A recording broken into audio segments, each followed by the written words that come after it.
What is up, everybody? Welcome into this Monday episode of Flippin Bats. And man, am I excited it's Monday because there is a ton happening. The trade deadline is around the corner. We got trades flying around like crazy. We'll update you on all of those. The Mets have become sellers. Should they have become sellers is a good conversation we'll have. The Rangers, well, they are buyers. Are they now the favorites in the American League as well as Justin? Is he going to be moved? Is he going to stay with the Mets? We will discuss all of that. We got Shohei Ohtani's insanely historic week on the mound and at the plate. Monday, Power Rankings, Team of the Week, Player of the Week. We got a ton. This one's going to be a blast. Let's get to it.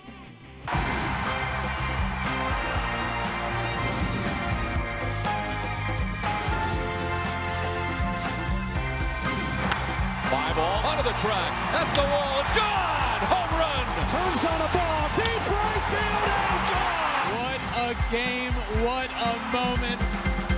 Happy Monday, everybody. Welcome in. I am joined, as always, by Alex Curry. And Alex, I need to admit, you've ruined it for me. I have started for like 2 years now, every single show with this one's going to be a blast. And at the end of the last episode, you happened to tell me that I was going to blast everybody all weekend. I was going to be blasting everyone. And now every time I say the word, I can't help but think about that. So thank you. You're welcome. It was an accident. It came out differently than how I meant it. Here it is. I don't want to try to re-explain it because I'm just going to lose it all over again. But, you know. No, I don't know.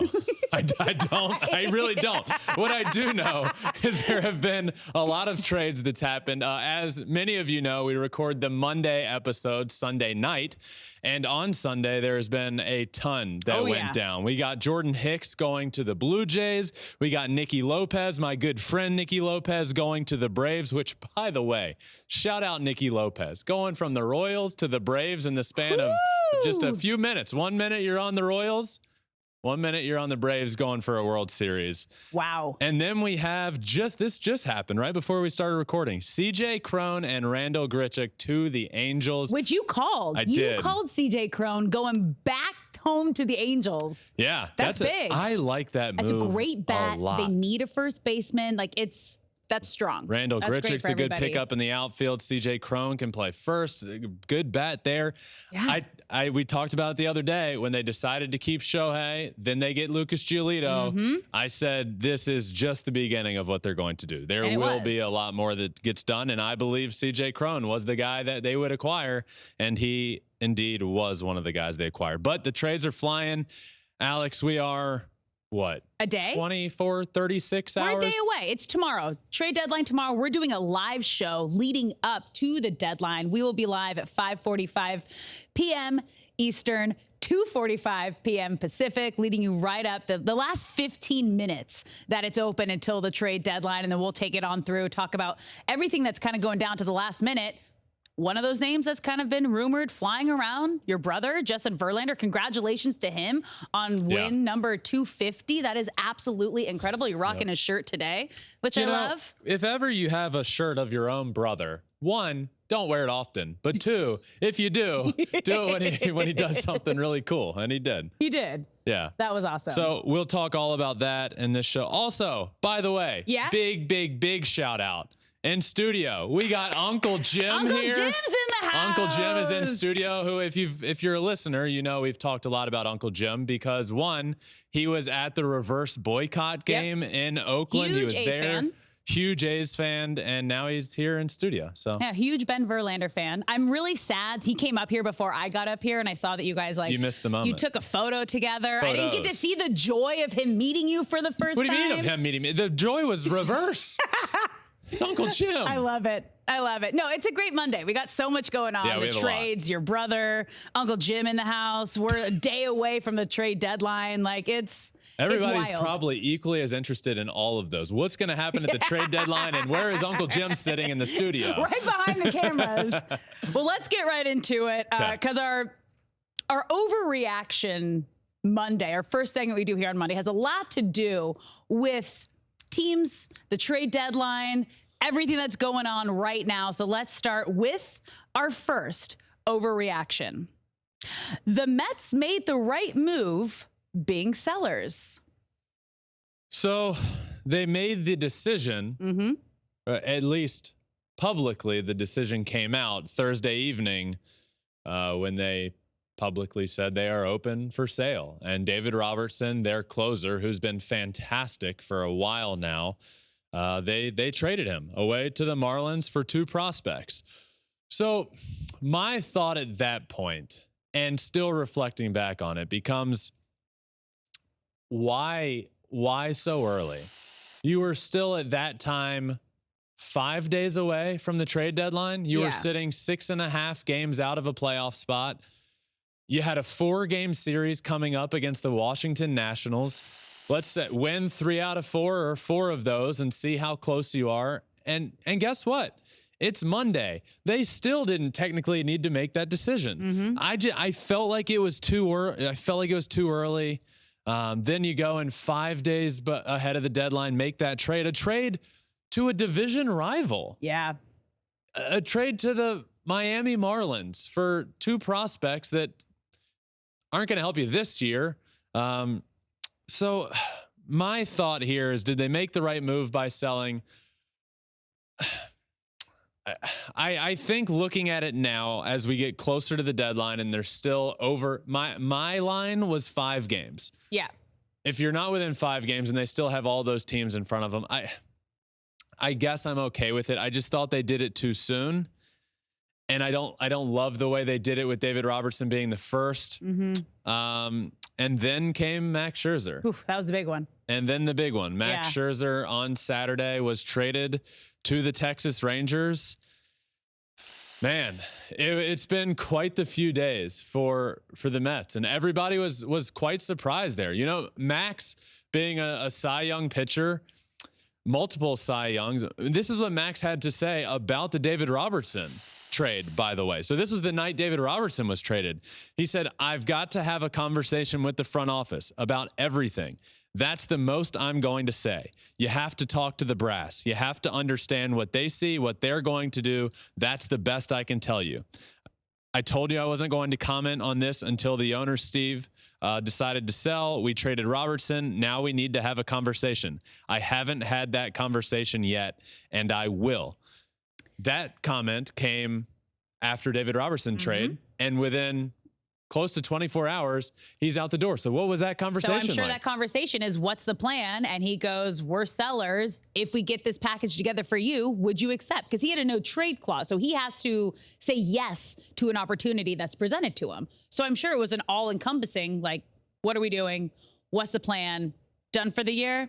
All right, let me go try to win somewhere. Right. So what was that answer that he got that made Max Scherzer say, or you didn't have to publicly say anything, he waived his no trade clause? Yeah. That's all you need to know. That's all you needed to say. There's been a lot of comments everywhere about everything. Justin had comments to say. We'll talk when we talk Justin, we can talk about those. But I don't love the Mets choosing to sell as early as they did it. I don't feel like that was the right call. And I feel like the second they did, not necessarily with David Robertson, but the Scherzer one. You wanted them to hold on till like Tuesday? Yeah. Right before the deadline? Yes. You can get more.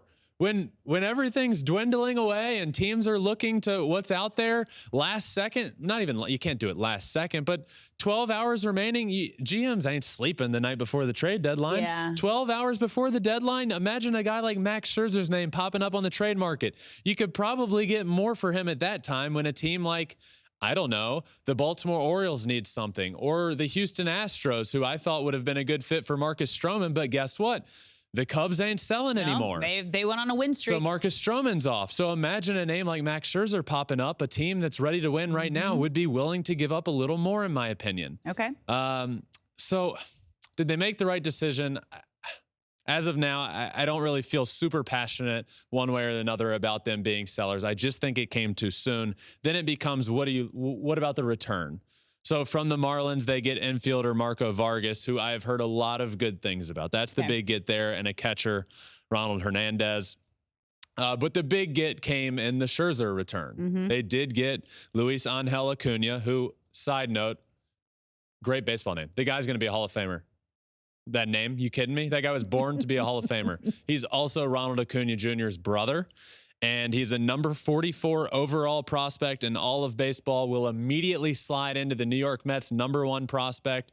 He's close to big league ready. He's hitting .315 in Double-A as a 21-year-old. Got 7 homers, 42 stolen bases. Not sure if you've heard. Stolen bases. Runs in the Acuna family.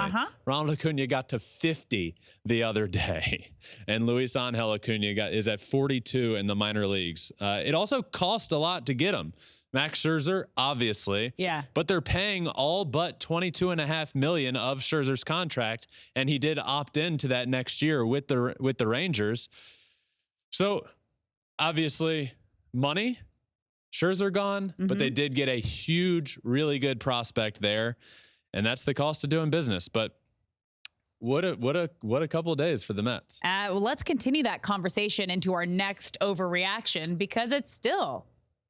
Before we move on, okay. I realized I have quotes from Billy Eppler that I thought were important. Let's go. Let's hear it. Because what he said was, it's important here to remember that this bolsters the farm system, which is what Steve Cohen wants and has talked about building within, even if that process takes some time.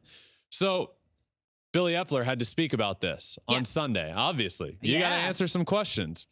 And he said, given the place we're in and the odds we're facing, it was a strategic decision. We took this opportunity to serve another goal of the organization, which is to enhance the farm system. I do want to be clear. It's not a rebuild. It's not a fire sale. It's not a liquidation.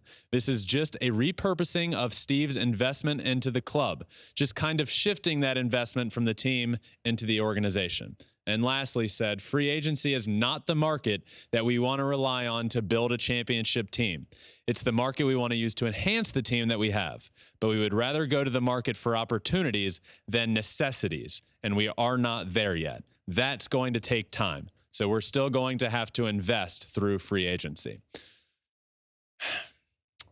My thoughts are what I said, and that's what we can end with. I felt it was too soon. I really did. Yeah. I felt you had 5 days. You didn't need to sell yet. David Robertson goes out the door. Max Scherzer goes out the door. Team morale plummets. And this next name possibly might be going out the door. So let's move on to our next overreaction, which is Justin Verlander will be traded by Tuesday. There's been a lot of speculation, a lot of talk about Justin. So what do we know? Right. Well, we know he's dominating again on the mound. He's back to Cy Young form. He threw on Sunday, threw great again. He's given up 7 runs in his last 7 starts combined, has a 1.49 ERA in those 7 starts. Now a 3.15 ERA on the season. And as you mentioned, that start on Sunday, he became the 47th pitcher in history to reach 250 wins. And the leading active, he's the active MLB wins leader. But what's really cool, I thought, about 250 wins is there's 46 other names there. Only 5 of those names have a better winning percentage than he does in his career. Lefty Grove, Christy Mathewson, Roger Clemens, John Clarkson, Randy Johnson. So, top of his game right now. He's throwing great. What we also know, right? Max Scherzer, gone. One of the co-aces of that team. Max Scherzer, contract situation a little bit different. He has another year. Justin has another 2 years, assuming he has a vesting option for the 3rd year, right? Which means what? Well, as long as he hits a certain amount of innings next year, his 3rd year option will kick in. That number of innings is 140 innings. Okay. So hopefully all goes as planned and normal. He should easily hit 140 innings pitched. So they have more control of Justin. Another fact, Justin's more on top of his game than Max Scherzer is right now, I would say. Max Scherzer hasn't been the Max Scherzer that we know, right? The Rangers aren't getting Cy Young winner Max Scherzer. They're getting a Max Scherzer that his fastball is playing at an all-time low right now. His ERA is over 4, which would be the 3rd highest ERA of his career in a single season. For those reasons, I don't see the Mets giving up Justin. I just don't. I think the return would have to be far greater than what they got for Max Scherzer. And there's plenty of speculation of the Houston Astros does he out go there, back right? home? Right. Where is he going? Is he going to the Astros? Justin, come home. Come back to Houston, please. We'd love to have you. And you have reports out there that, oh, well, there's a lot of interest from the Astros, and this is building. This is building. Well, then GM of the Houston Astros, Dana Brown, comes out and says, right now we're not in the market for a starter, but if something comes available that makes sense, we may jump on it. But they're not searching for a starting pitcher, which to me says they're not really looking to add a starter that's going to cost in more ways than one. Cost money-wise, and cost organization depth-wise, what Justin would. So there's certainly a possibility, right? Of course. And Justin's comments after his game on Sunday, I mentioned the Max Scherzer quotes. Yeah. Justin mentioned the same quotes. He basically said, I don't know what Max heard, but I got to find that out.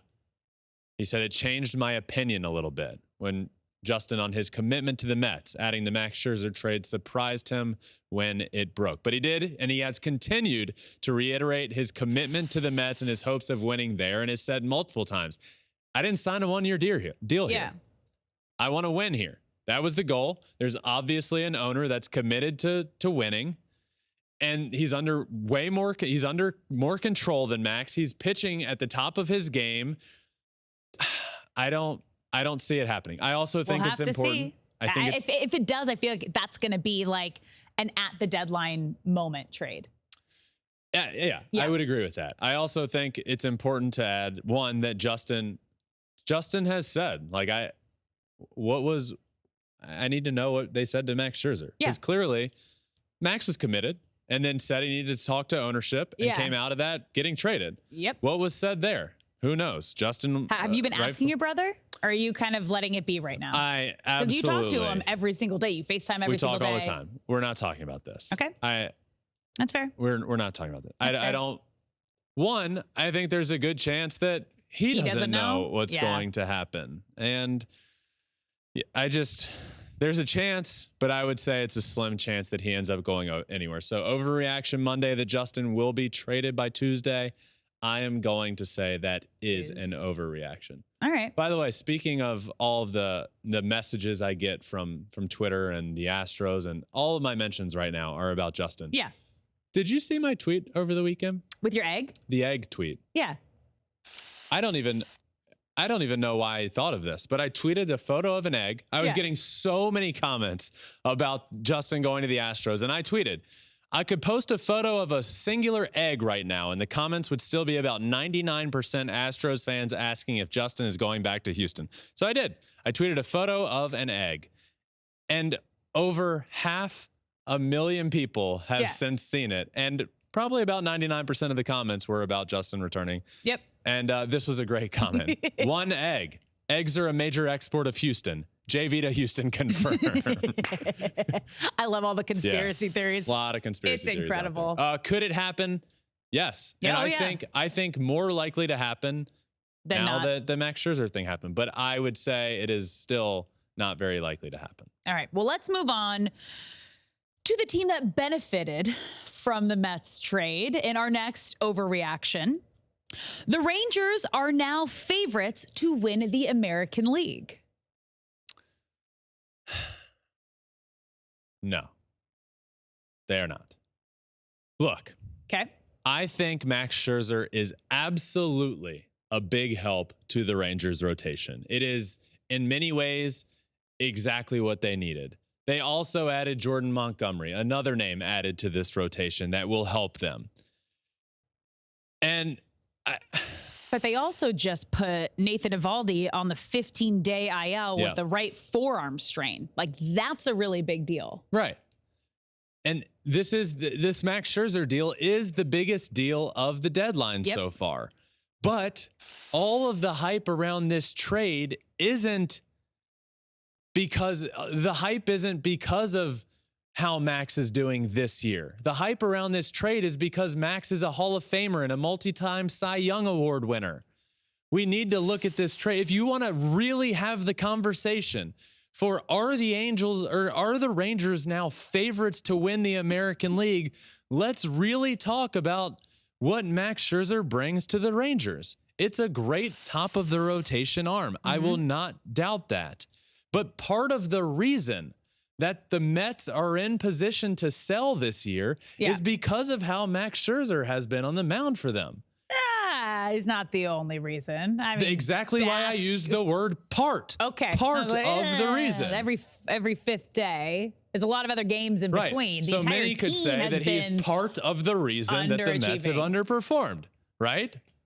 Yeah. Exactly what I said. Also, we could go on a million things about the Mets, and we have done that. Yeah. The offense has underperformed. The bullpen has underperformed. The starters have underperformed. Defense has underperformed. Yes, exactly why my point was part of why the Mets disappointed is because their rotation that was supposed to be the best in all of baseball underperformed. And at the top of that rotation and top of the underperforming is Max Scherzer, who has over a 4 ERA this year. His fastball is playing down at a 9-year low for him. His spin rate on his fastball is at an all-time career low. His slider is playing at a -1 run value. What does that mean? Well, let me give you a comparison. For reference, his 2022 slider was playing at a +18 run value. So a difference in a 19 run value on his slider that is now playing at a -1 rate. Max Scherzer, good pitcher, and he's coming off of maybe his best start of the year. I'm hopeful Max goes there and has a Max Scherzer type season and does great. I really would like to see Max do great.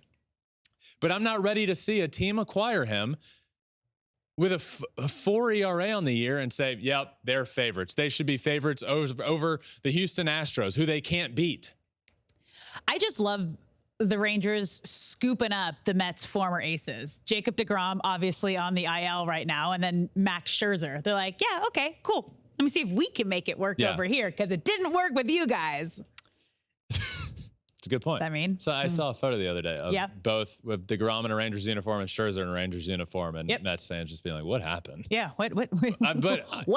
But blink twice and they're gone. But let's talk about it. Are you going to pay Jacob deGrom as much as he needed to get paid if you're the Mets? No, because it didn't work. It didn't work, and I think it was too much money for a guy that gets hurt as much as he does, and I hate that. Guess what happened? I hate that this is the conversation we're going to have. It's unfortunate because he's one of the greatest in the games, but he can't stay healthy. And he's hurt, and he's out for the year. Yeah. Now, Max Scherzer, you move him along, who's not Max Scherzer right now. So, look, while I think this is a great pickup for the Rangers, both of these things can be true. I think this is a great pickup for the Rangers. But do I think 2023 Max Scherzer is enough to make the Texas Rangers favorites in the American League over the Houston Astros? No. No, I do not. I mean, they've been ahead of them all season. Are they beating them, though, when they play? No. And in the playoffs, you have to do that. They have to beat them in the playoffs. Right. But this is a... Let's look at the NL West situation this year, coming into this year. Who's been winning that division for the better part of a decade? It's the Dodgers. Yeah. And this year, the Padres add everywhere. And but they were never at the top. Were they ever at the top throughout the season? Yes. At the one point, they had a little run where they were doing okay. No. This year, after adding. Were they ever at the top this year? Because the Rangers add, and they've been at the top of the AL West this year. Little different. Right. But my point being, the Padres have never figured out how, they've never gotten over that well in the playoffs. And then they did in the playoffs. And that's my point, is that's what it becomes about. And they're still on a hangover from that. My point is you have to know how to win, and you have to be able to beat the best of the best. And right now, for almost a decade, the Houston Astros are the team to beat in the American League. And the Rangers have proven that they can't beat them. So would you say that even if the Astros don't go out and get another arm at the deadline right now, they'd still be the team to beat over the Rangers after the Rangers going out and making these moves? Yes. All right. Because the Astros know how to win, and the Rangers need to prove with a very talented roster, very talented, that they know how to win and that they can beat the Astros. It's about knowing how to win in the playoffs. Yeah. The Rangers don't right now. Yeah. The Astros do. That's fair. Do I think this makes the Rangers playoff favorites? No. Do I think this makes them a lot better? Yes. Okay. But you also mentioned it, important thing. Yeah. Nathan Eovaldi, IL. He's on the IL. So, and forearm strain is the beginning that's not good. of a potential worse injury. Yes. Hopefully very, very minor. You hope that it's not that. You don't even want to say it to put it out there, but yeah. But yeah, it definitely is a good pickup for them. Makes them better. Are they the favorites? No. All right. Well, let's move to the National League. You just mentioned them. The Dodgers are the National League favorite to win with Lance Lynn. I think the Atlanta Braves are the best team in all of baseball right now. And I don't think adding a pitcher with a 6 ERA on the season should make me change my opinion there. I don't have much more for you. I think the Dodgers are good. I think they are probably, I haven't thought through this in my head. Let me get through this in my head. Okay. I want to say that they are probably the second best team in the National League at the moment. And I can't think of anybody still, while I'm thinking in my head, that makes me change my mind. Do I think that them acquiring Lance Lynn with a 6 ERA and Joe Kelly that struggles to throw strikes makes them the favorites over the Braves? Absolutely not. I think this helps them get to the playoffs, like literally just survive with their rotation that needs help to the playoffs. I will also add, I mentioned the 6 ERA. His advanced analytics are far better than a 6 ERA. Okay, I think Lance Lynn, I think that's a good pickup for the Dodgers. And if ever you hear that your team ended up with a pitcher that the Tampa Bay Rays were also trying to get, just know that your team did something good. Because the Rays don't make moves like that without knowing and knowing more than everybody else knows. So good pickup for them. Mm-hmm. Does it make them the favorite over the Braves? I would say no. All right. Let's move to the NL Central for our next Overreaction Monday. The Cubs are making a mistake not trading Cody Bellinger.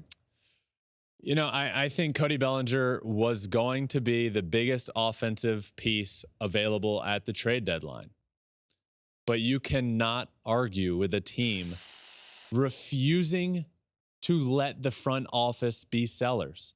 They literally came together and said, we are going to win 8 games in a row and not let this front office sell. Yeah. This is the team. This is who we want to win with. Mm-hmm. Now we go. And they have done that. Yeah. And they have put themselves in a playoff position. They're not in a playoff spot right now, but certainly gotten themselves within reach. So who would I to say they're making a mistake? Good for them. And you know what? I'll go even further. Cody Bellinger feels right in a Cubs uniform now. Ooh, obviously, okay. Everybody he's known as a Dodger and he won his MVP there. But he has still moved similar this year. Colors though. And so it feels okay. It has transformed his career and he's hitting great. And it just feels like a place that as a baseball fan, I would love to see him sign long-term. Yeah. I would. So did they make a mistake not trading him? No. And I don't think they made a mistake not trading Marcus Stroman. Do I think if I had to bet right now, do the Cubs make the playoffs? No. But are Cody Bellinger and Marcus Stroman pieces that you can build around for your future? Yes. So I do not think they made a mistake. All right. Let's move on to our final overreaction. There are no words left to describe Shohei Ohtani. I will say that's an overreaction because I have plenty of words that I am still prepared to use when discussing him. Okay. And I wrote down some of them for future use. Okay, I'm ready. Supernatural, mystical, astonishing, inconceivable, magnificent, mesmerizing. The list goes on. There are plenty more I can use and will continue to use, but the one I will give you right now is GOAT. Greatest of all time. You're ready to say that? I am ready to say that he is the greatest player we have ever seen. I do think that I think my wording is getting closer to saying greatest of all time. I think he's the greatest we've ever seen. I don't think he's the greatest of all time yet. Well, GOAT is greatest of all time. Right? So then give me an acronym. I know, but people use GOAT for like... Unicorn. That's why you call him the unicorn right now. because he's mystical, magical, something we've never seen before. You use two words That's what unicorns are. Look, that's why I you call me think unicorn right now. Shohei Ohtani is the greatest player that we have ever seen. And this past week shows that. Yeah. We sat here in studio for hours the other day, recording shows, talking about things around the game, talking about Shohei and how good he was. And we finished up, Alex, and he threw a one-hitter and then had to do an emergency podcast and then finished the emergency podcast and he hit 2 homers. We could do a show about Ohtani every single day. Yeah, and you're still going to miss something. This show could be called Flippin Otanis. We could do it every single day. Flippin' Shohei, Flippin' Ohtani, whatever you want. It can be it can be a work in progress. No. But my point is you try and talk about him and you never feel like you can talk about him enough. And I'm sure there's plenty of people out there. In fact, there are people that say it out there. Ben, you find a way to talk about him enough. Trust me.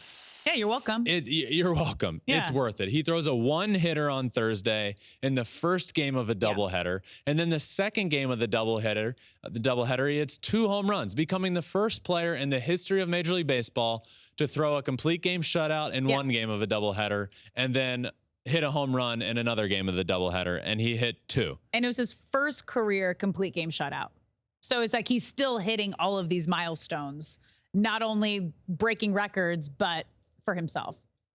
That's great. Yeah, while also being completely in line for the Triple Crown, by the way. It's the second time you've like steadily dropped that. Home runs, 39, leads the American League. Runs batted in, 81, 3 off of the American League lead. Batting average, 302, 16 points off of the American League lead. Everything's within reach, certainly. Oh, by the way, just a little slide-in fun fact here. Okay. He's 4th in all of Major League Baseball in strikeouts as a pitcher. Yeah. I mean.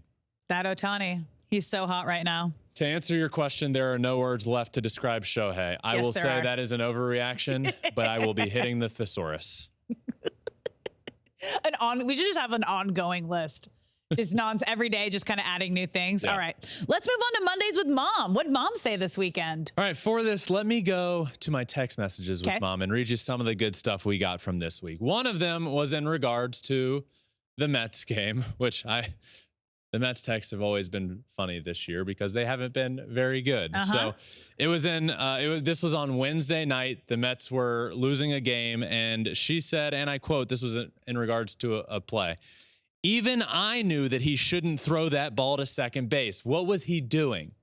Great. Normal. Always great. And then in regards to the Kodai Senga corn on pizza conversation, she goes, just listen to Friday's podcast and Tuesday. And then the Ken Rosenthal one too. Wow. All over the place. She binged. Yeah, she binged. They're all great. But corn on pizza? Seriously? Not something on my list to try. Sounds disgusting. I feel like we need to try corn on pizza now. I feel like I will. Thursday or Friday, like let's get pizza, let's put corn on it, and let's put it to rest. Let's see if it's good or not. Before we judge, we need to try. Yep. I don't know. Yep. I don't know. Yep. Mondays with Mom. She's back. She was out of commission for about a week, all over the place. Thanks, now Mom. She's back. Thanks, Mom. Keep those texts coming. She added that she said one day after listening to the show where I was like, we're going to do Mondays with Mom. She was like, I'm not funny. And now I'm going to be nervous that I need to keep. So she just will randomly text me. I'm like, this isn't going to make it on the show. Okay. And then some things are good. Well, it is time for Team of the Week, the best of the best at each position. Ben, let's start behind the plate. Your catcher, Yanir Diaz.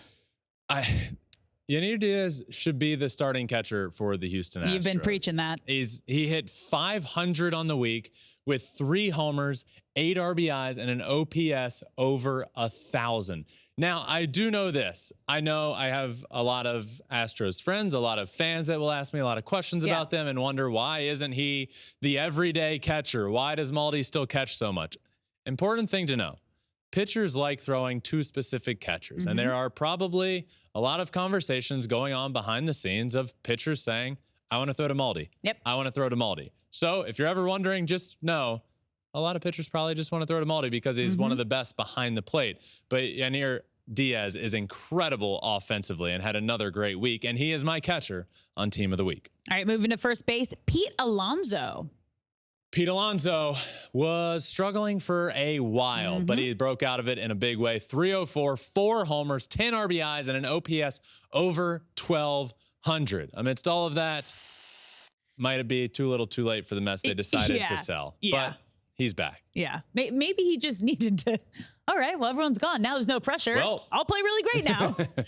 All right, moving to second base, Whit Merrifield. Whit Merrifield, all-star. Whit Merrifield, by the way, a little under the radar all-star there. 500 on the week, 2 home runs, 6 RBIs, and OPS over 1,300 on the week. You talk Blue Jays. You talk they've been playing well.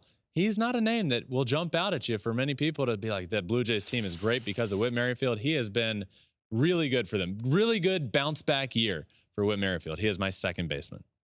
Moving over to third base, talk about a bounce back in this season, Max Muncy. Max Muncy, great week. 250 on the week, but 4 homers, 11 RBIs, and an OPS over 1,200. And Saturday night, He was the Dodgers. it was it. They had 2 hits. They beat the Reds 3-2, and his 2 hits were 2 homers. Yep. Every bit of the offense was Max Muncy on Saturday night, and the only reason they won was because of his 2 homers, and that was it. Max Muncy, third baseman. All right, moving over to shortstop, Bobby Witt Jr. Oh, baby. I know. What a week for Bobby Witt Jr. 462, 2 homers, 9 RBIs, an OPS over 1,300, a walk-off grand slam. I mean, this guy was doing it all. Everything. Bobby Witt, he's back. He was having a bit of a sluggish year for a while, but this guy is going to be one of the stars of baseball for a long time to come. I'm excited to see him on a winning team. How long is it going to be until the Royals are a winning team? Well, that I don't know, but I'm excited to see him on the team when they are. Good week for him. He's my shortstop. Also, epic bat flip that we just showed in the video. Love me a from good one of his bat home flip. runs. Okay, let's move to the outfield. Now, remember, these are just 3 outfielders, not necessarily by position. Let's start with Lars Nootbaar. Newt. Yeah. 412, 3 homers, 6 RBIs, and an OPS of 1,500 Way to go, on the Newt. week. Absolutely dominant. The guy's been raking at the plate. I love Lars. I was going to have a whole thing. I love He's Lars. friend of the pod. Friend of the pod. We love friend Lars. of mine. Great dude. I just love that he's sort of coming into his own. Like he started to last year, and then we saw the World Baseball Classic, and his name was everywhere. And now he's quietly putting together a great year. You have to imagine that WBC experience and the reaction he got not only from the Japanese fan base, but from Shohei Ohtani and that entire team, and just coming together and having that does wonders, not only for your confidence, but then your play throughout the season. Yeah, those go Sets the hand in tone. hand. Yeah, the confidence and the play. And I do think playing on a stage like that, where he became a superstar, all eyes on him. He's teammates with Shohei Ohtani. Yeah. They end up winning it all. Nobody wanted to let down Shohei. Like, I feel like that whole Japan run was just everybody like, Do it for Shohei's Shohei. doing everything he can. Yeah. He's closing the final game for it. Like, just let's do it for it. Nobody wanted to let him down, and to come out of that as champions, Incredible. I think really helped Lars heading into this year. It did. All right, second outfielder, Julio Rodriguez. Julio. I was waiting for it. I was going to let you say it. 345 on the week, 3 homers, 4 RBIs, and OPS over 1,100. Julio had a slower start to the year, but he's really picked it up lately. Had a day the other day. Julio has 4 homers in 4 or 5 days. This dude is back. Mariners needed him was a tweet. In 4 of 5 days that was. So he's playing a great defense. Yep. He's great offensively. He's a superstar. We know that. Oh, I thought I was wearing his shirt. No, not that's yet. Julio, he's back. He's my second of 3 outfielders. And rounding out the outfield, the MVP favorite, Ronald Acuna Jr. The heavy MVP favorite, Ronald Acuna. 412 batting average, a homer, 3 RBIs. OPS over 1,100 and reached the 50 stolen base mark on this week. That's crazy. Unbelievable. The first time that a player in Major League Baseball has reached 50 stolen bases in a long time, since I believe Jose Reyes did it. First time anybody's done it before August since Jose Reyes. Yeah, but we have bigger bases now. There's a couple rule changes that's helped aid that. Yes, that was going to be my. That was yes. Oh, did I agree. steal? No, you didn't steal anything. Okay. Say what you want. Right. Say what you want. It's true though. Yeah. It's something you have to acknowledge. Yes. While also acknowledging that he's the first Major League Baseball player with 50 stolen bases since the start of August, since Jose Reyes. Great feat. We've also acknowledged, and I think this is a question recently. Does the bigger bases diminish stolen base records? And that answer is absolutely yes. No? Yes? Yes, it diminishes the records that will be. Oh, the previous records. Oh, it doesn't diminish the previous ones. It diminishes the future records that will be broken of stolen bases. Absolutely. You seem like you disagree. It's just a part of the games evolve. Rules change. It is what it is. Like, yeah, you just know that, but I don't think it diminishes it, does it? I mean, if Ronald Acuna steals 80 bases this year, yeah, are we going to look at it the same as we always have? I think it's incredible. Yeah. But I don't think we look different. at it the same. It certainly waters it down a little bit that the bases are bigger and everybody's stealing bases, and stolen bases are up all around the league. Yeah. I don't mean that in a bad way at all. I mean, I think if you're going to compare people, he's the first person to steal 50 stolen bases before the calendar turns to August since Jose Reyes did it. Is it as impressive as when Jose Reyes did it? I don't know. Okay. That's fair. That's right? fair. But Yeah. This is about the week he had. That's fair. Great. Okay. 412 batting average, a homer, 3 RBIs, 1,100 OPS. As you mentioned, heavy NL MVP favorite. And moving on to our designated hitter, who is the heavy American League MVP favorite, Shohei Ohtani. The heaviest of heavy favorites that you can possibly have for a most valuable player award belongs to Shohei Ohtani, who hit 300 on the week, extended his home run total, his tally. He's at 39 home runs on the year now, 4 homers on the week, 5 RBIs, a 1,400 OPS. Offensively, fantastic week. And guess what? He is also your starting pitcher of the week. Back-to-back Shohei Ohtani. Not a typo. He's on this team twice. I think that's the first time. He is on this team 2 times. I'm surprised it's the first time that he's been both DH and starting pitcher. He's been on as DH a ton, but the pitching one has to line up perfectly because sometimes people will have to have 2 starts on the week, but Shohei didn't have 2 starts. He just threw a complete game, 1 hitter, got the win, 8 strikeouts in 9 innings pitched, 1 hit on the week. He lowered even further his opponent batting average on the year, which is the best in baseball. He has the 4th highest strikeouts in all of Major League Baseball this year. He was dominant on the mound. I was just hoping and hapful. I made that word up. Hopeful and happy. Hapful. I was just hapful that he got through a start with his fingernail intact. And he did. And it was great. And then he dominated. And that was even better. Every time he goes to Detroit, he dominates. I think last year he threw 8 innings. Almost, it was in line for like a perfect game there, and he hit a homer. It was great. Every time he throws there, it's great. So I'm being told the word you just said actually means lucky and happy. So it is a word. Yeah, I made it up. Okay. I put it in the dictionary that quickly. Cool. Well, let's round out your team of the week with your closing pitcher, Adbert Alzolay. Yes, Adbert had 3 saves on the week, 4 strikeouts, 3 1/3 innings pitched, 0 earned runs, 0 walks, and only 2 hits on the week. And by the way, the Cubbies, they're rolling. A lot of save opportunities for them when the Cubbies are rolling as they are. So my closer, Adbert Alzolay, rounds out this week's team of the week.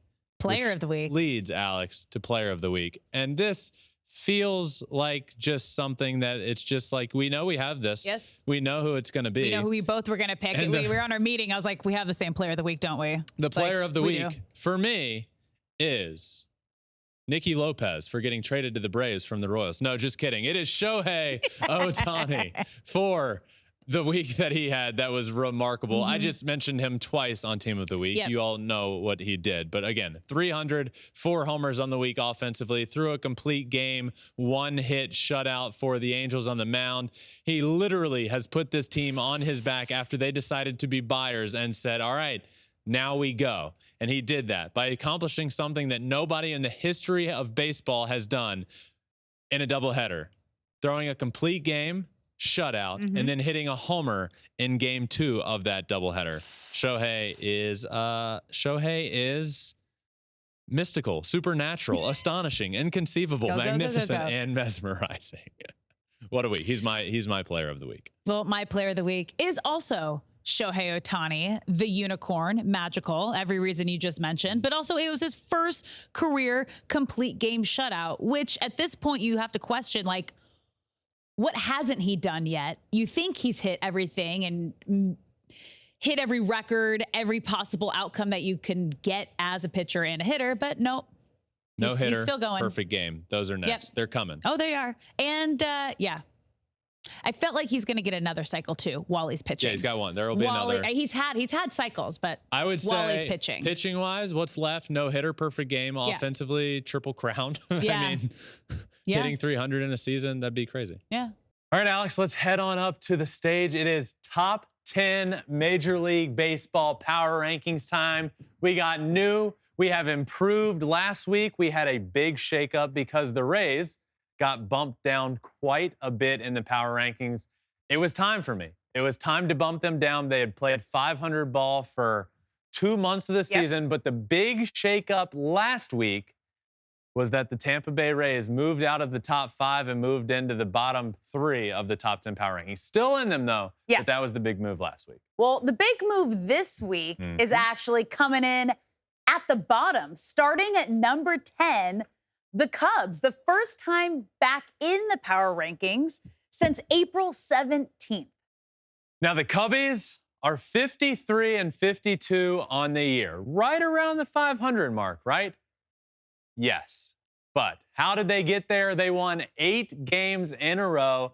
They made their front office. They made the front office have to decide to not be sellers. I would guess they were going to be. Oh, definitely. But they win all those games in a row. They get themselves in a playoff position. They win 8 games in a row. They were sweeping everybody they were playing. They won every game for a week.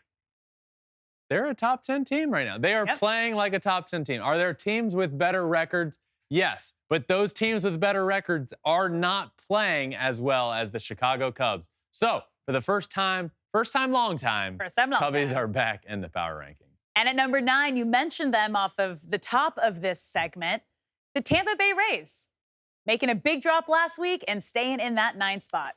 They are staying in the 9 spot, though they are 64 and 44. I'm struggling with this team.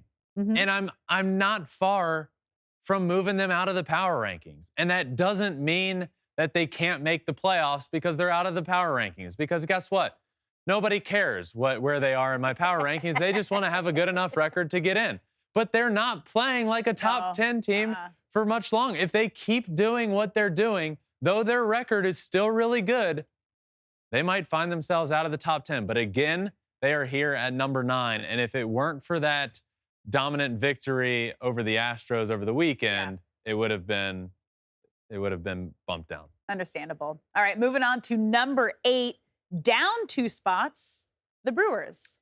Yeah, Brewers lost a few games in a row heading into the weekend. They have that big series. They had that big series against the Reds, who the Reds were playing great. And then they run into the Brewers and they get their butts kicked. And then the Brewers leave that series and they aren't playing well at all. Well, the Reds are winning. It's like the Reds can't beat the Brewers. I know. And the Brewers can't lose to the Reds. Maybe it's in their head. You know how there's always that one person you can't beat? Maybe it's the Reds it could for be. the Brewers. It could or be. maybe it's the Brewers for the Reds is the better way to put that. Yes, but the Brewers haven't been playing great, but they are still in a good position, and they're 57 and 49 and here at number 8. All right, at number 7, staying at the same spot they were last week, the Blue Jays. Yeah, Blue Jays playing good baseball. I like what they've done so far. Adding Jordan Hicks on Sunday, really good get for them. Good bullpen arm. If you don't watch a lot of Jordan Hicks, by the way, he's one of the most exciting pitchers for me to watch when he's pitching because he throws 103 and it moves like a bowling ball. It's unbelievable. And you might be thinking, how much does a bowling ball move? That's a weird example. And I would agree with that. I've just always said it. And I'm going to stick on saying that. They're 59 and 47. They're grasping on to that AL wildcard spot with some teams right behind them. But they've been playing well. They're here at number 7. All right, at number 6, the team you were just talking about, the Reds, up 2 spots after taking the series in LA this weekend.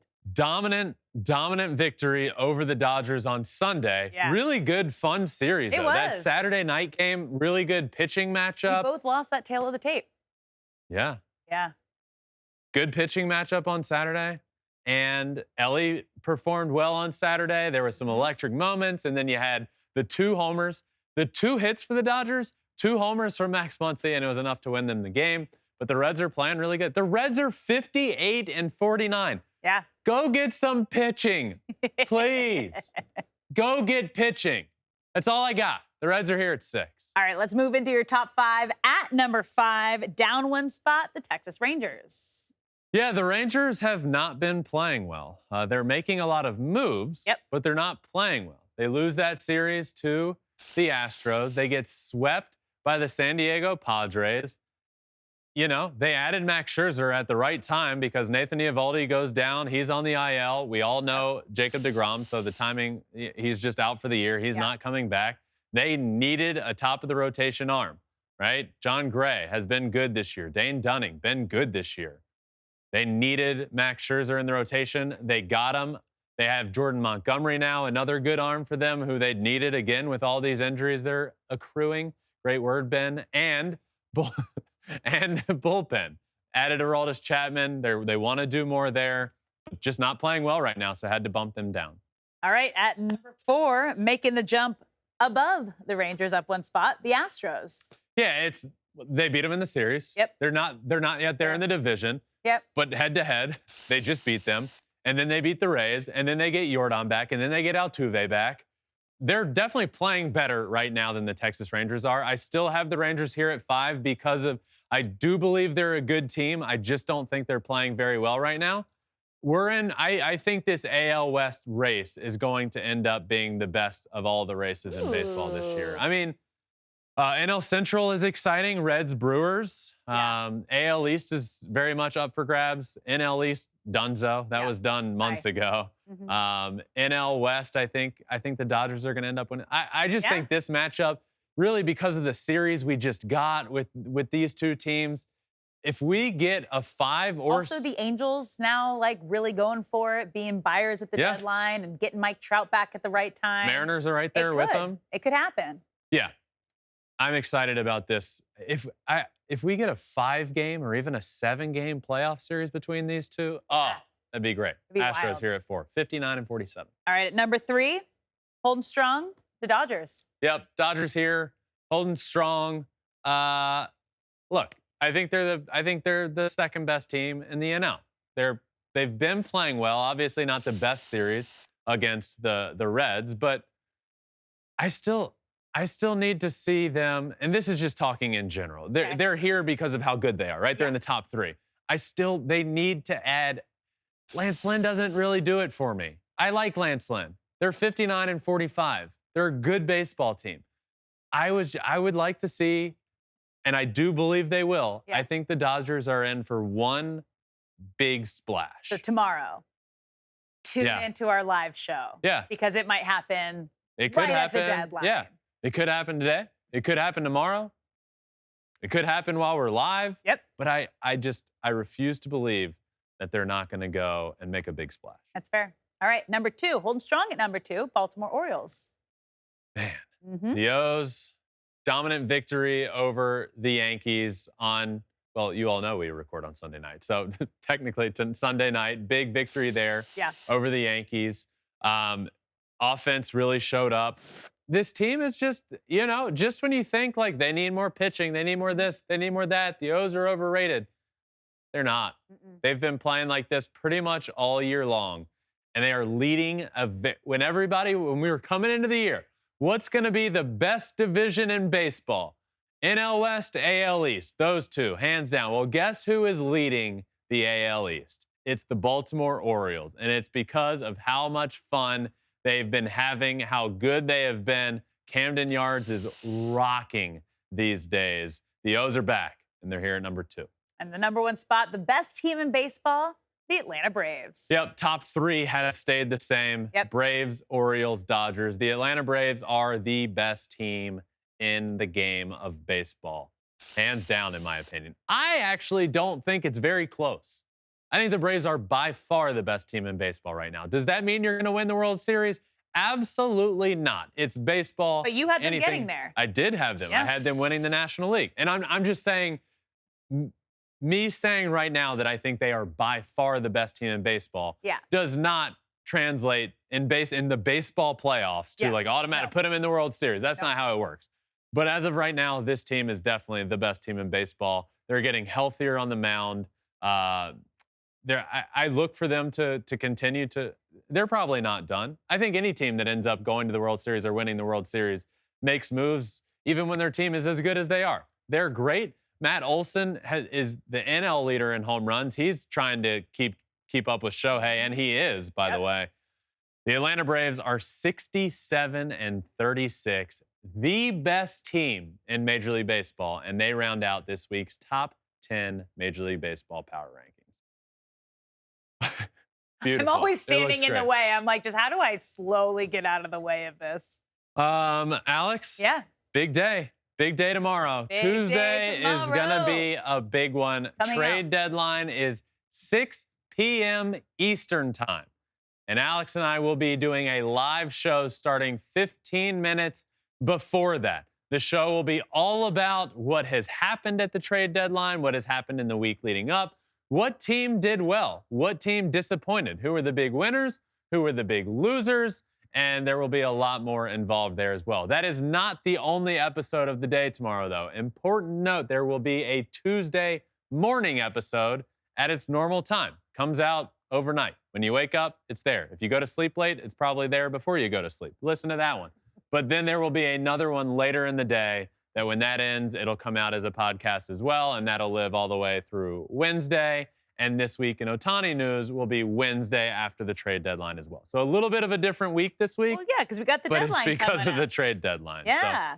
So, fun Monday episode. We got a lot coming at you. We're going to be blasting you all week long with some information that you need from the trade deadline. Wasn't me this time.